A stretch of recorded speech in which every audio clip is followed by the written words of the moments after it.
Good morning प्यारे बच्चों, आज है डेट 29 जुलाई। वर्कशीट कौन सी है? 11वीं और सब्जेक्ट आपका साइंस है, क्लास 10th। तो चलो बच्चों, हमें आज क्या पढ़ना है? अमल, क्षारक एंड लवण। ये हमने पिछली वर्कशीट में भी देखा था कि जो अमल हैं और क्षारक हैं, जब धातु और अधातु के साथ अभिक्रिया करते हैं तो क्या प्रतिक्रिया होती है, क्या बनाते हैं। तो आज का टॉपिक क्या है? एक तो उदासीनकरण अभिक्रिया यानी कि न्यूट्रलाइजेशन रिएक्शन।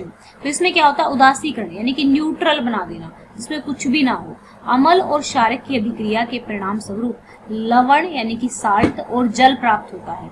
जब भी क्षारक और अमल आपस में रिएक्ट करेंगे, अभी तक हमने पिछली वर्कशीट्स में क्या पढ़ा था कि अमल मेटल के साथ कर रहा है, नॉन मेटल के साथ कर रहा है। अब अमल क्षारक आपस में कर रहे हैं। जब वो आपस में करेंगे तो जो उनका क्षारीय है और अम्लीय गुण है तो वो खत्म हो जाएगा और वो साल्ट बन जाएंगे, लवण बन जाएंगे और जल भी उसमें से निकलेगा। तो यहाँ पे देखिए, ये रिएक्शन अगर आप एग्जाम में लिख देते हो, जब भी अमल का न्यूट्रलाइजेशन रिएक्शन आती है तो आपको एक्स्ट्रा मार्क्स मिलेंगे। अमल प्लस क्षारक लवण प्लस जल बनाते हैं। तो यहाँ पे H है यानी कि H प्लस आयन। यहाँ पे कोई भी जो H के साथ जुड़ी हुई, जैसे HNO3 है, H के साथ कुछ भी जुड़ा हुआ है और OH से पहले जो जुड़ा हुआ है वो दोनों इकट्ठे हो जाएंगे और H और OH निकल जाएगा, तभी तो क्या बनेगा? वाटर बनेगा ना।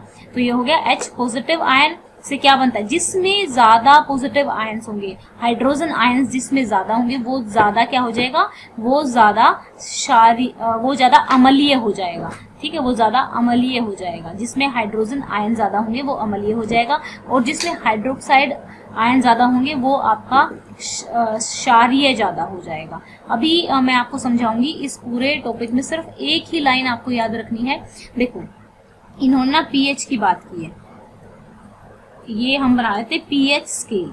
पीएच स्केल क्या होता है? प्रेजेंस ऑफ हाइड्रोजन आप कह सकते हैं नॉर्मल टर्म में, लेकिन वैसे क्या होता है? Potential of hydrogen ions.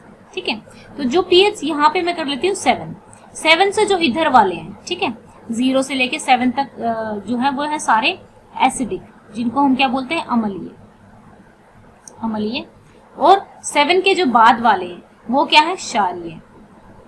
ये सारी होंगे। जब यहां से 0 1 2 3 4 5, ठीक है, तो अगर इधर आप जाएंगे तो ज्यादा एसिडिक होता जाएगा। अगर मान लो किसी की वैल्यू pH 1 है तो यानी कि वो बहुत ही ज्यादा स्ट्रोंग है, यानी कि बहुत ज्यादा अम्लीय है, बहुत ज्यादा अम्लीय है। जितना pH कम होगा उतना ज्यादा अम्लीकरण बढ़ेगा, उतना ज्यादा वो अम्लीय होगा। अब बेस में, क्षारीय में क्या होता है? यहाँ पे हम OH नेगेटिव आयंस को देखते हैं। ठीक है, जितने ज्यादा नेगेटिव आयंस होंगे उतना हमारा क्या हो जाएगा? ये हमारा हो जाएगा क्षारीय हो जाएगा। ठीक है, यहाँ पे जितने ज्यादा आयन होंगे उतना ही pH कम होगा। तो अभी इसको समझते हैं। ठीक है, तो चलिए यहाँ पे देखते हैं।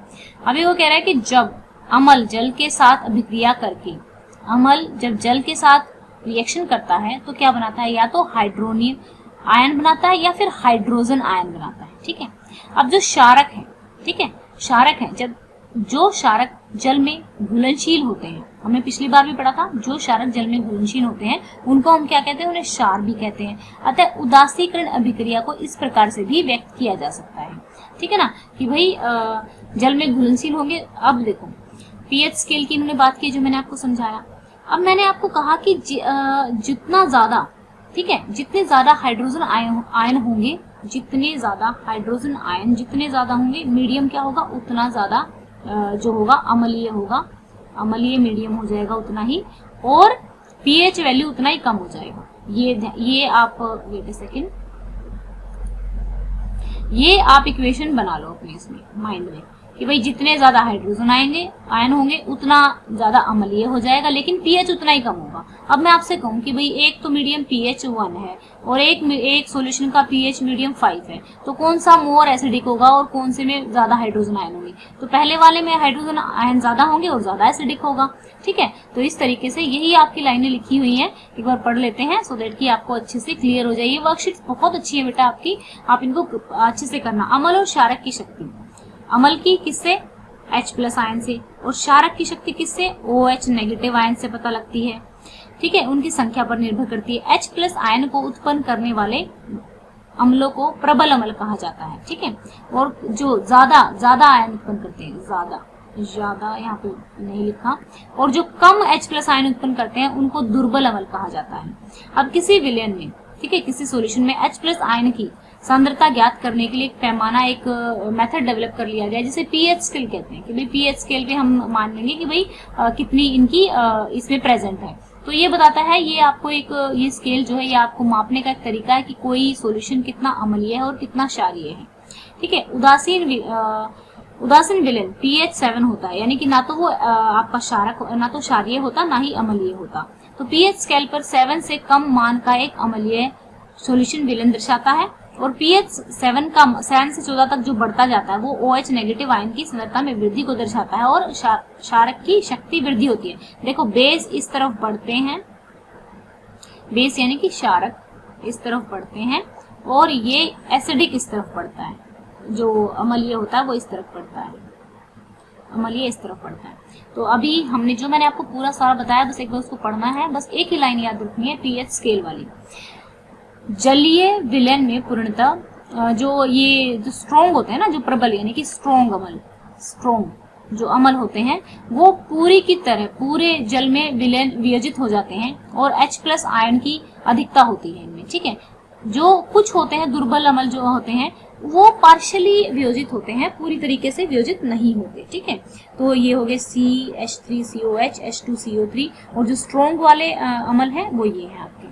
अब जलीय विलयन में ये अब OH वाले जो हैं, OH नेगेटिव वाले अगर जल में पूरी तरह हो जाएंगे तो स्ट्रॉन्ग हो जाएंगे, और पार्शियली आंशिक रूप से होंगे तो क्या होंगे, अपूर्ण रूप से होंगे तो क्या होंगे, दुर्बल क्षार हो जाएंगे। अब जो क्षार है उनकी जो स्ट्रॉन्ग वाले हैं ये NaOH और KOH है, जो वीक है NH4OH है। तो बच्चों चलो अब क्वेश्चन करते हैं। आपके पास A और B दो विलयन है, चलो भाई हमने बना लिया। A सॉल्यूशन A है मेरा, और उसका pH दिया हुआ है 6, ठीक है, pH है 6। अब मेरे पास B है, उसका pH है मेरा कितना, 8। तो आपको फटाफट स्केल बना लेना, 7 और ये 6 और ये 8। तो ये मेरा क्या हो गया, A क्या हो गया मेरा, एसिडिक हो गया, एसिडिक यानी कि अम्लीय हो गया, अम्लीय, ये अम्लीय हो गया, ये मेरा क्षारीय हो गया। तो अब इसने पूछा, क्वेश्चन क्या पूछा, इन दोनों में से किस विलयन की H+ आयन की सांद्रता अधिक होगी। तो किसकी सांद्रता अधिक होगी, इसकी सांद्रता अधिक होगी, pH 6 वाले विलयन की सांद्रता अधिक होगी, क्योंकि ये अम्लीय है, pH